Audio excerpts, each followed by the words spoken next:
Minha saudação inicial aos coordenadores e coordenadoras do Parlamento Jovem, nessa função de formação da juventude, esse papel educativo que é tão importante a gente assumir enquanto participante de uma comunidade.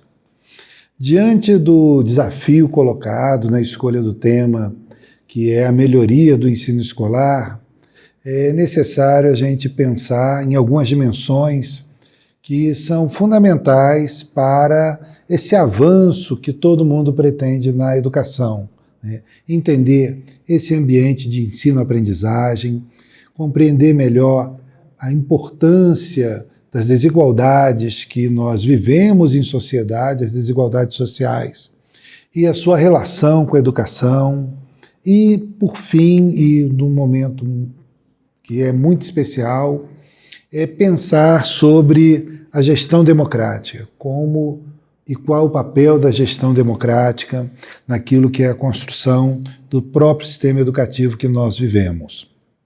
Para compreender a importância da educação e do avanço da educação, a gente precisa partir de uma premissa que eu diria que é básica, qual seja, o que é a qualidade da educação? Como nós identificamos que uma educação é de qualidade ou ainda que a educação está tendo a sua qualidade melhorada. Apesar de podermos compreender que há um acordo em volta daquilo que é a qualidade da educação, poderia falar, as crianças estão aprendendo bem, as crianças estão aprendendo melhor. As crianças estão conseguindo responder os testes com mais proficiência, né? A maioria das crianças, ou melhor, todas as crianças estão aprendendo muitas coisas, habilidades, competências, tendo aquisição daquilo que é prometido pela educação. Já deu para perceber que a qualidade ela não tem uma única forma de se expressar. E para entender o que é a melhoria do ensino, é necessário pensar no que é a qualidade, não só em termos gerais, como os grandes testes feitos, como Prova Brasil, provas estaduais, provas municipais, ou mesmo os testes escolares, individuais, ali para detectar o desenvolvimento de cada um. É necessário entender qual é o papel da educação na nossa comunidade e da educação para essas crianças que chegam na escola. E pensando nesse contexto, eu tenho uma boa notícia. Nas últimas décadas, especialmente depois de 1988, a nossa educação tem melhorado. E isso se dá, primeiramente, por um motivo muito importante e fundamental, que é o avanço trazido com a Constituição ao entender que o direito à educação é um direito de todos. E o que isso significa? Significa dizer que a partir de 1988 se tornou uma meta, um dever de toda a sociedade, um dever da família, que todas as crianças estejam na escola e todos os jovens até 17 anos. A gente vive numa época, né, que, em razão dessa previsão constitucional, todas as crianças de 4 a 17 anos, né, devem estar matriculadas nas escolas. Isso nos aponta para uma qualidade que em tempos pretéritos, antes de 88, nós não tivemos, que é a busca pelo acesso à escola para todos e todas. Parece pouca coisa, mas não é. As crianças e os jovens estarem na escola é um grande passo para uma educação de qualidade, porque não é possível pensar em melhoria da educação excluindo as pessoas.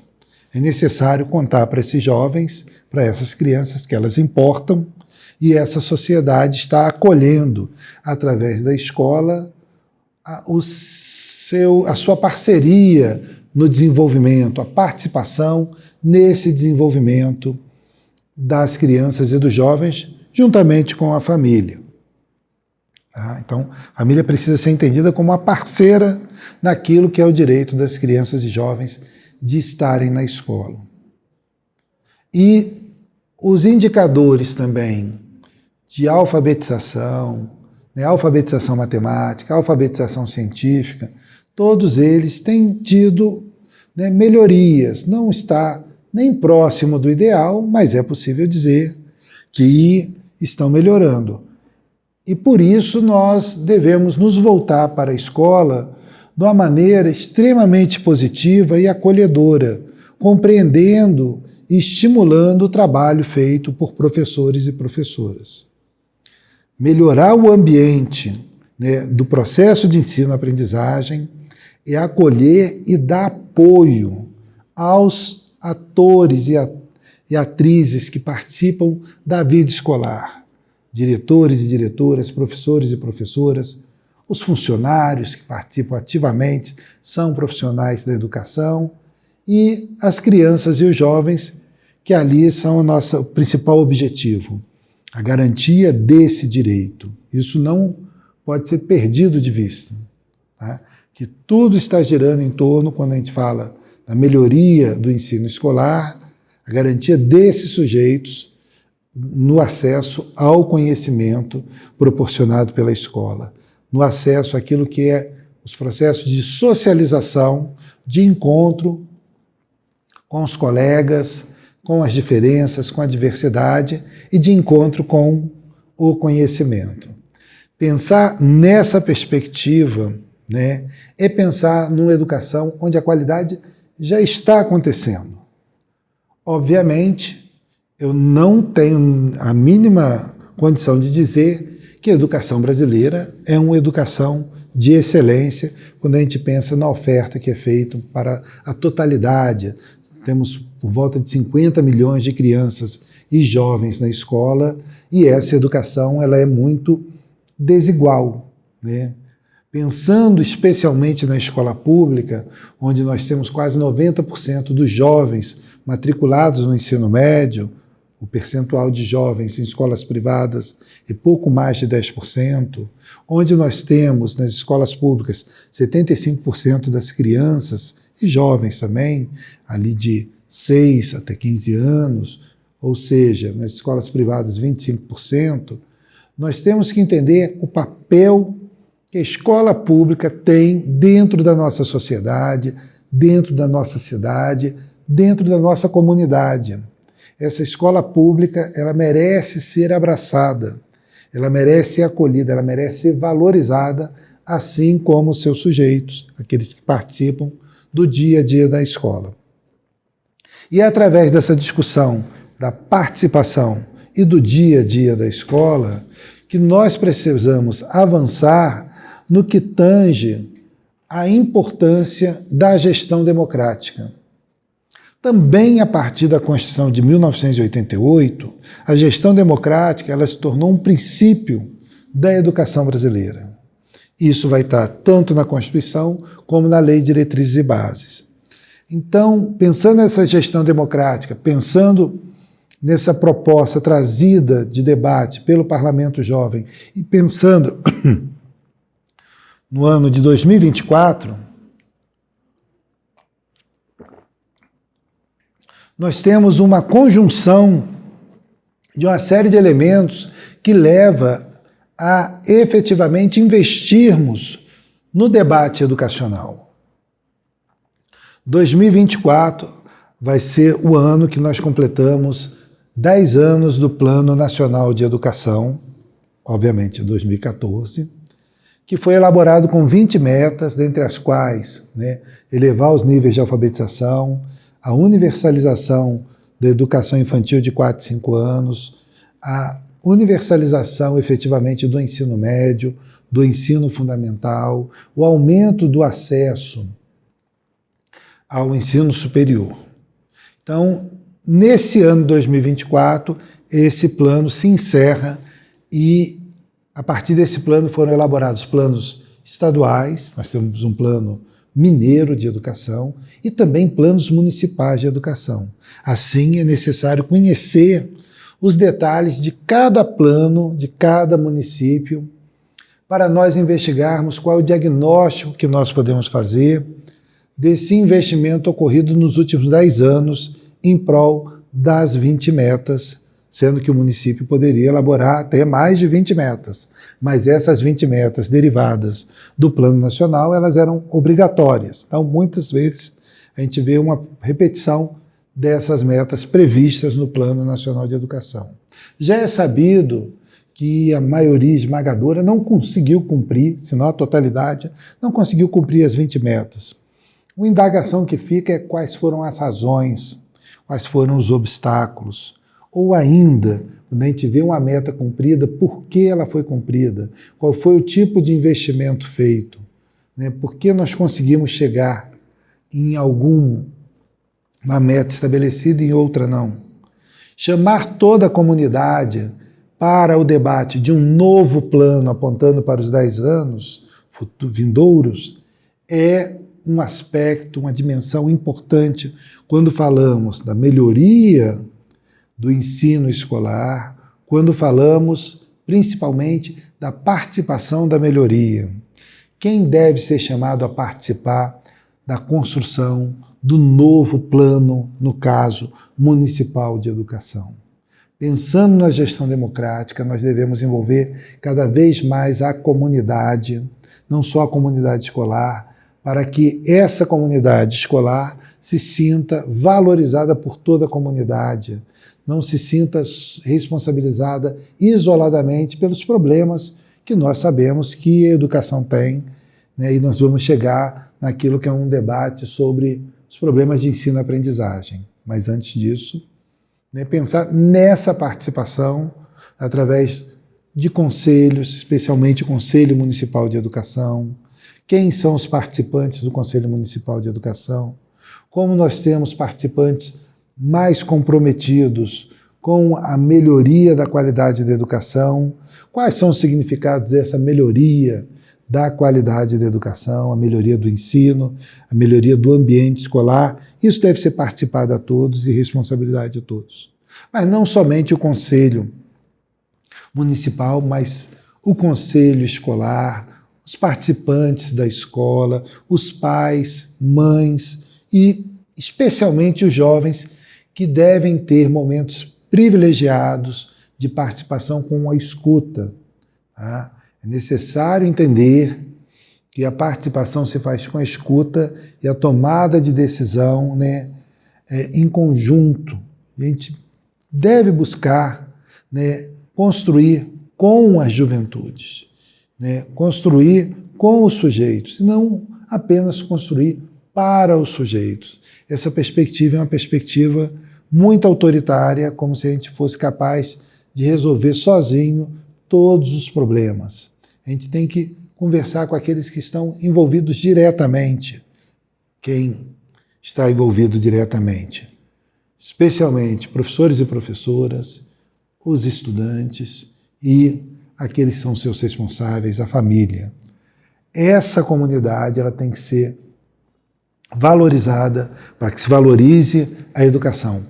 Só isso já é um processo educativo de construção da cidadania que revela uma face da qualidade da educação. Então, caminhando nessa perspectiva, a partir dos temas escolhidos, a questão do ensino-aprendizagem ela está extremamente vinculada, primeiro, a qual é o tipo de qualidade que a gente está desejando para a educação. Se a qualidade estiver voltada para o ensino de uma série de conteúdos sem a valorização do aprendizado, nós estamos criando um ambiente escolar, um ambiente de sala de aula extremamente árido, né, impermeável àquilo que é efetivamente uma educação de qualidade. E o que eu quero dizer com isso? Esse ambiente de sala de aula, ele tem que ser um ambiente onde a escuta esteja presente, porque o professor falar não significa que efetivamente ele está promovendo o ensino. Promover o ensino é se preocupar com a aprendizagem. E se preocupar com a aprendizagem é se preocupar com a participação. Essa participação, ela não se dá através só de olhar e ela não tem condições de ser captada só por provas. Essa participação tem que levar em consideração que estudantes são sujeitos da construção do conhecimento. Ao aprender, se reconstrói o conhecimento. Então é necessário uma educação com fundamento no diálogo. Esse diálogo, ele muda o ambiente, ele muda as possibilidades de conhecer o mundo, ele muda as possibilidades de intervenção no mundo. Afinal de contas, o que não seria a educação senão a nossa ampliação de possibilidade de compreender o mundo para a sua intervenção? Então, articular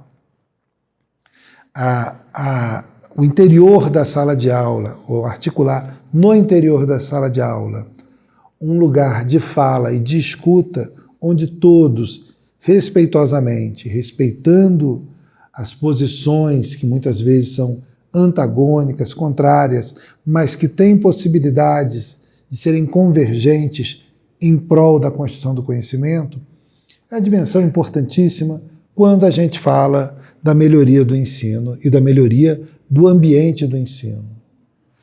Sendo muito objetivo, é necessário a gente escutar os jovens, escutar a juventude, escutar as infâncias, escutar as crianças, como um fundamento, não uma estratégia, não é uma escuta de manipulação, mas um fundamento para a promoção da aprendizagem e para a melhoria do ambiente de promoção dessa aprendizagem. Novamente, trago aqui uma perspectiva inicial e fundamental. Entendo valioso a busca pela construção do direito à educação, como está estabelecido na Constituição, sem perder de vista que esse direito que a criança e o jovem têm é a razão de existência da escola. Essa instituição escolar onde a sociedade deposita a sua esperança na construção de uma sociedade melhor, de uma sociedade mais democrática, ela tem que ser um lugar valorizado, tem que ser um lugar especial, onde a gente convide esses sujeitos que estão em formação, que estão no início da sua caminhada de vida, eles sejam convidados a ampliar as possibilidades de intervenção, de conhecimento do mundo. Esse lugar que deveria ser compreendido como a escola. E esse lugar é um lugar de extrema tensão. Mas eu não estou colocando aqui a tensão numa perspectiva negativa. É um lugar de tensão porque ele tensiona as certezas, ele tensiona as relações, ele nos ensina a conviver. Nos ensina a conviver porque para ali converge uma grande diversidade, uma grande pluralidade. Essa pluralidade, ela tem um grande potencial na formação humana, que é conviver com as diferenças, é que é desenvolver estratégias de convivência com outras pessoas que não compartilham da mesma visão de mundo que eu. E para eu ter respeito a essas outras visões de mundo, é necessário ter espaços de expressão dessa visão de mundo. A agressividade, o bullying, a rejeição ao conhecimento, não tem uma solução mágica para superar isso. Mas se nós pensarmos que um dos princípios que possibilitam a superação dessa rejeição, da intolerância, é o diálogo, é ouvir, é ter o direito de pronunciar a palavra, nós efetivamente encontraremos as soluções. Não é possível pensar que, em uma perspectiva formativa, que o formador é responsável por apresentar todas as soluções.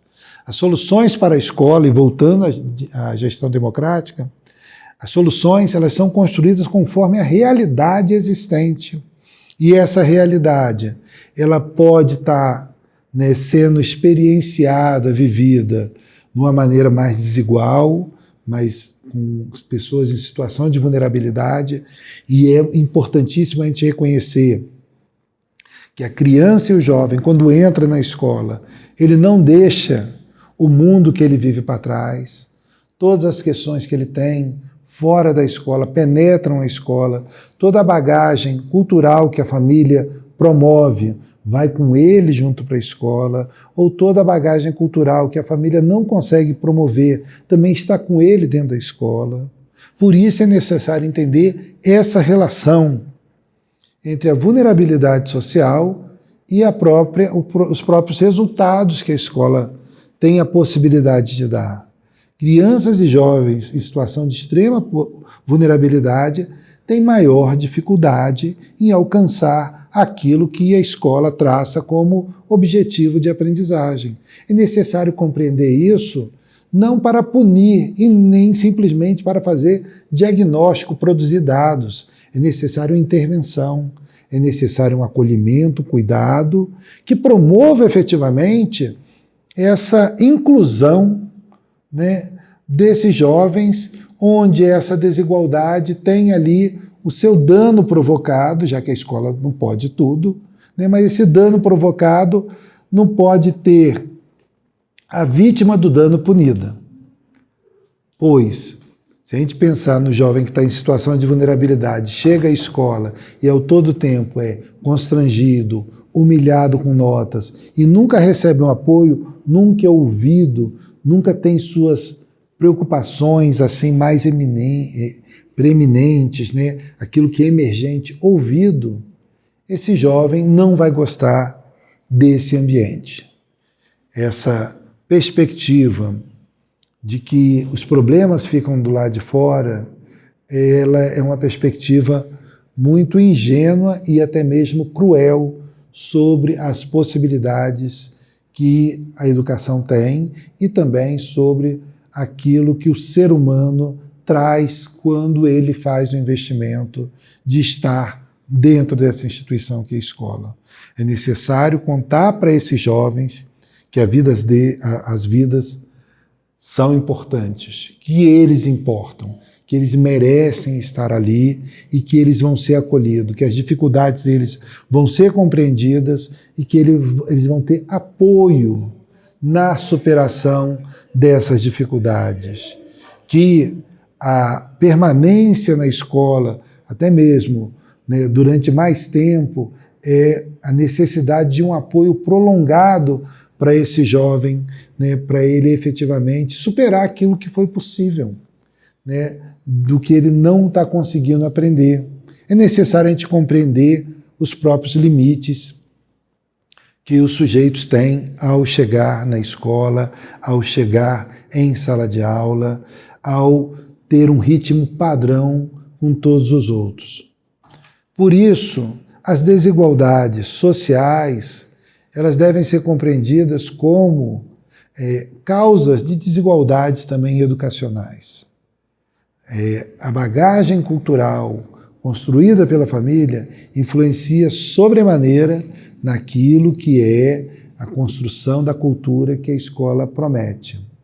E, por fim, para pensar, né, no que representa a escola dentro de uma comunidade e como seu ambiente deve ser valorizado, é importante a gente remeter essa instituição escolar como uma instituição cultural. A gente ainda está avançando no sentido de perceber que o processo educativo é um processo de cultura, que a escola é um espaço cultural. Ela é um espaço, muitas vezes, de reprodução cultural, mas é possível a gente buscar a construção da escola como espaço de reprodução cultural e de construção cultural, espaço de manifestação cultural.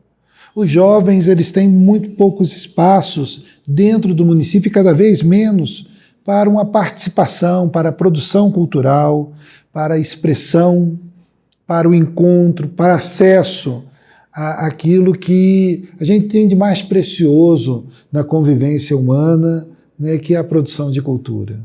Por que não pensar o conhecimento e sua dimensão cultural como catalisador daquilo que a comunidade passa a entender como local da cultura.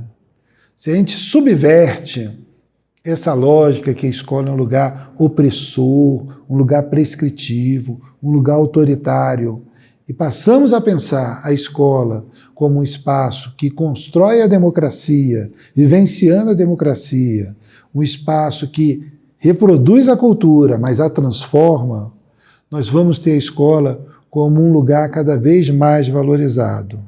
Obviamente que para isso é necessário acolher os sujeitos e dar condições para o desenvolvimento desse trabalho.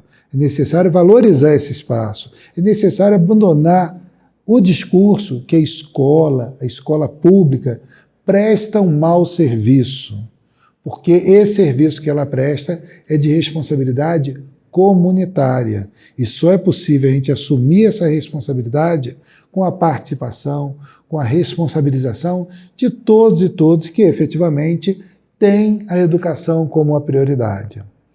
Por isso, no ano de 2024, a gente tem aí um grande compromisso, que é buscar, através de recursos, instrumentos democráticos, ampliarmos a nossa participação na escola, seja no sentido de planejamento, né, da própria comunidade, do município, seja naquilo que é uma intervenção mais direta, né, junto com, nunca para os professores, para os alunos, mas ouvindo esses sujeitos na construção do melhor ambiente, sempre articulando que a nossa função última é uma educação de qualidade, é um aprendizado de qualidade e é também não deixar ninguém para trás, ninguém excluído.